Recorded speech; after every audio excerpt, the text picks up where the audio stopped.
I was really into it, and I showed that to the producer, and I said, let's do this. Yeah. And so we did, and it turned out sounding very different than Trophy Eyes, but I'm pretty happy with the result. Yeah, in all honesty, I again, if I were to choose my personal favorite off this EP, it would be track 4. That was definitely just riding my bike home one night and like thinking about like Comeback Kid, and I was just like, yeah, man, I love hardcore so much. I don't want to do anything but play hardcore shows. And then that's what I wrote a song about, playing hardcore shows. I don't know, that's cool, bro. Like I said, it's just a hitter, I guess. I don't know how to. Oh yeah, well, I mean, that song of probably the whole Sorry Sweetheart catalog, that song I guess is the one that like means the most to me. And it just it kind of started as just like about like just drunkenly loving Comeback Kid. And then like the more we played it, and as it got written out, because like the thing that we like the clip that the chorus, it was just the chorus, like the rest of it got written like later. And it's just like one of my biggest fears in life is just that I've spent so much time and effort trying to be in a pop punk band. So that song, and like especially the reception that it's gotten, but even just like the feeling that you get playing it is like it's like really, it means a lot to me every time. Even like it's just it's like it's a good way. Like we do so many silly songs, it's a good way to like get something that like is an actual, it's like a real source of anxiety for me. You can definitely hear the frustration like in the lyrics. Yeah, I mean, for me, like instrumentally writing that song was like super nice. That like lyrically, so I was stoked that lyrically and instrumentally it kind of worked out, because like my inspiration for that song is like I love the Ghost Inside like a lot.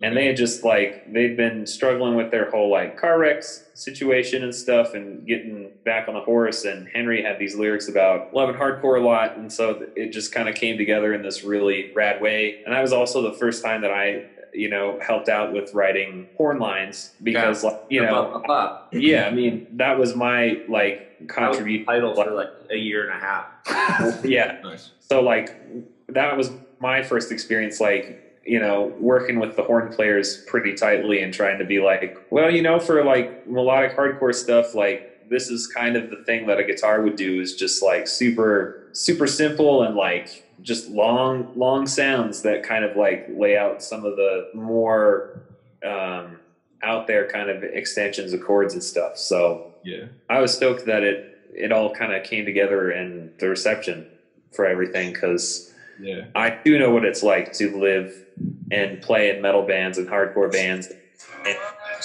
and all this too. So and Nate's got a great ear and a great sense for that. And Jordan, our trumpet player, he just knows what to do. Yeah. And like he paid a lot of money to know what to do. Yeah, most of the band like went to music school either at one point or just in general. So everybody knows how to communicate pretty effectively of like what they want or what they want to go for. And that's so like the horn players, they either know what to do or there's somebody to let them know in ways that they can readily understand of like what to do. So I feel like we have that kind of relationship where things can work out pretty easily in that way. Yeah, most definitely. Yeah. And then track 5, Sweet Boys at 14th Street. I mean, to me, like again, if I were to say that it reminded me of a band, I would say that I don't know if you guys are like Big D fans, but Big D fans, yeah. That was like one of the 2 ska bands I liked and knew about before joining Sorry Sweetheart. Yeah, I thought LAX ripped. Yeah, the song's tight. I listened to For the Damned, the Dumb, and the Delirious a lot. That one album they put out. At the bar, and I thought this song was like he loves talking about his friends in Big D too. So. But Henry does. I remember being at a band practice, like an early band practice, and I was like, this guy, he's like the weird pop punk Dave McWayne. And everyone was like, what?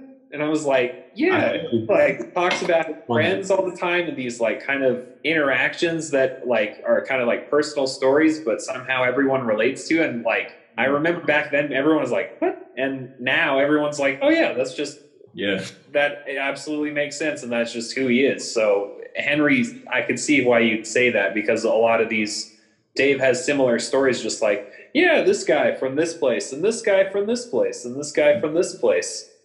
Yeah, so have similar swagger, you know, similar confidence in the way you sing. You know what I'm saying? Well, shucks, if only. I don't know. Yeah, I don't know. I really like that song a lot too. That, I feel like that song for me is the one song that we have as a band that that I think turned out exactly the way I wanted it. And I always want to play it, and I love that song so much. Yeah. And we cut it from the set list way more often than I want to, and I feel like, and it's fine. It's okay, because I think. Does it work live, like when you guys do it? Like, yeah, no, it works great. It hits every time.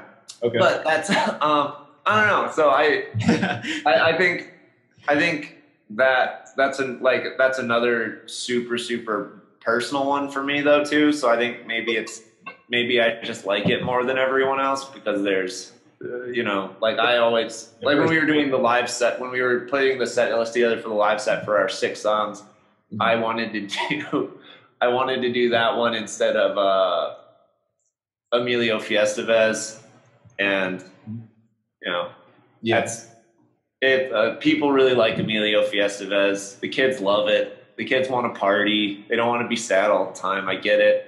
Yeah. It's fine. But I love that song. I love Sweet Boys. Yeah, of course. No, I feel you, bro. I mean, hey, and I will always put it on the set list, no matter how many times Zach takes it off and tells me that it doesn't fit.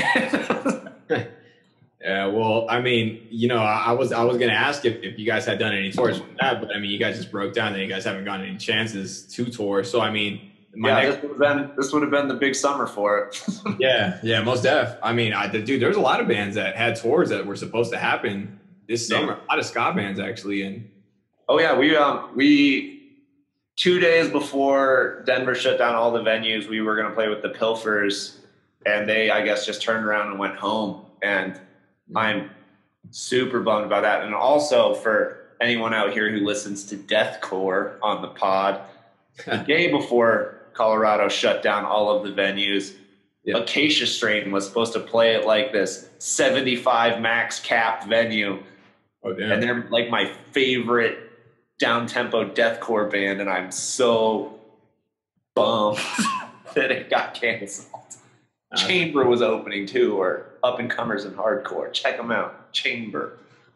That's what's up. I mean, just to kind of piggyback off that, like this is just a general question I ask everyone. I mean, it's kind of the elephant in the room. I mean, COVID, it fucked everything up for a lot of musicians. Oh yeah, I was talking on Facebook just earlier today with some local dudes, and one of them was being real sad about the plight of like small venues, which I agree with. But then the other dude said, he's like, yeah, like it sucks, but we're like, when COVID is done and all these small venues are closed down, we're about to like witness like the biggest DIY boom we've seen in years and years and years, which I am so excited for. I love a good DIY show as much as like a stage and proper lights are fun. There's something about just like being in the garage. Like all my favorite shows are the small shows. Like, I mean, the big shows are a different feeling that's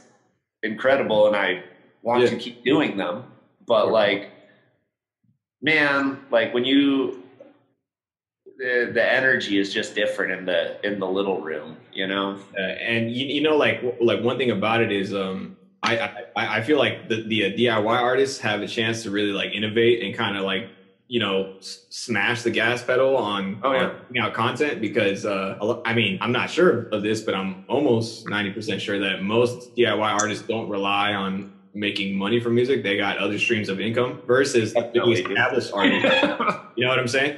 Yeah, no, it's as far as like the band hasn't flushed out like a ton of total ideas, but like having a nice 2.5 month vacation from work for me while I got to sit around on unemployment waiting for the bar that I work at to open back up again. Yeah. I got a ton of writing done. Yeah. So like, and I'm raring to go. We've got like 2 songs and a concept more or less done for the next record, and we're probably just, I mean, we have to talk about it as a band, but I'm assuming it's just going to be another 5-song EP. And from all the data that I've been reading about how you sell and market music these days, unless someone pays us to do a full length, I don't see any reason why we should put out a full length. We should just keep doing more 5-song EPs released more often than work on a full length. Like that seems like the way. So yeah, and I don't know, it, like the whole coronavirus thing could be like, everyone's really worried about like the small spaces, which they should be, and all the independent kind of places, which I think should be the only focus, because like the giant kind of entertainment company or live music kind of companies, like if they have to sell some venues, then no. And it would be, but my point is just like, there would be a huge boom, and potentially like those spaces would go empty, and would be, you know, imagine if the scene started buying up places like those. Yeah. Like if we had just like some sort of like grassroots, like kind of collective that threw some money at, you know, some of these buildings and then bought it, and then they became independent places that they used to be. Yeah. Then imagine that kind of like a resurgence of just like, you know, and much more of like a place at the table for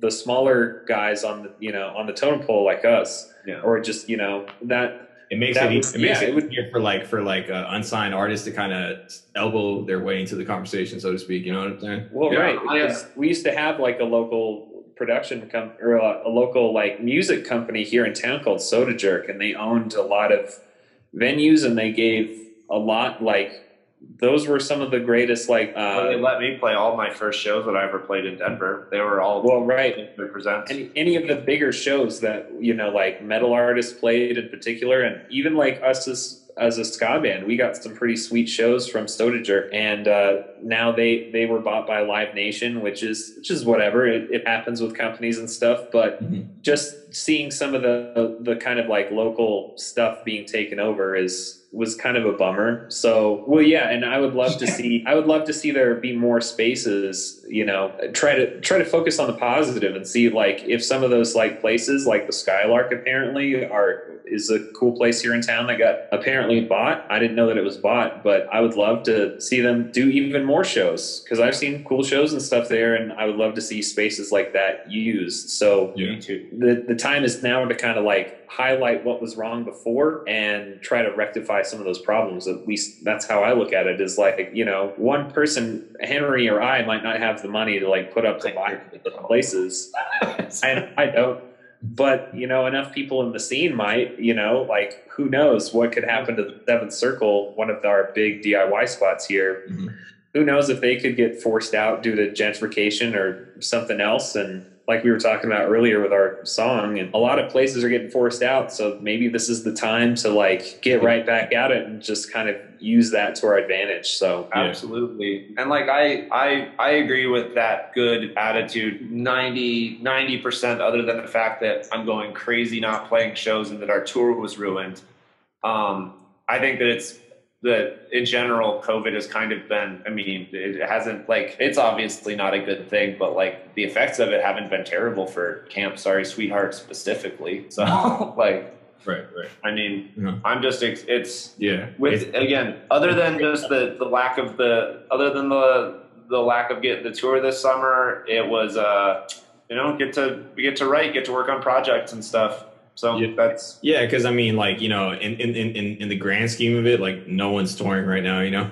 Yeah, everyone's tour got fucked up. Like, do you guys know that band?